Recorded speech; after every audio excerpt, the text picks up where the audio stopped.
Hello, this is John with Anthem Business Solutions, and today we're going to go over how to adjust the time that your online ordering is active. What you're going to want to do is go to the admin portal, which is hrpos.heartland.us, and go to the menu icon up here at the top. Once you go there, you're going to go down to Location Setup.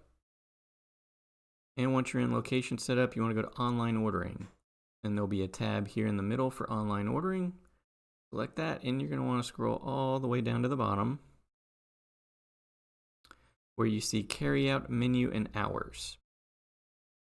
So here you can select the days of the week that you're open. So let's say, for example, you're closed on Sunday, so we'll turn that one off. So solid blue means it's on or selected. Solid white means that it's unselected. Then you want to choose your menu group, but you should already have one in here. I usually try to do a separate online menu, separate from the food menu, in case you need to have different prices or in case different items are available. The upsell group you select only if you have one. I'll go over this in another training video, but I do have an upsell group for add a drink. And then here you choose your start time and your end time.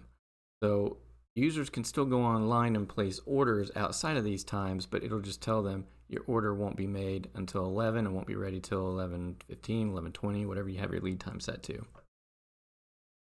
But you set the times here, and then you go down to the bottom here and hit save. Wait for your save successful here, and then publish changes. And that's all there is to it. Thanks for watching. Want to stay up to date on the latest tips and tricks? Don't forget to click the subscribe button and hit the bell icon.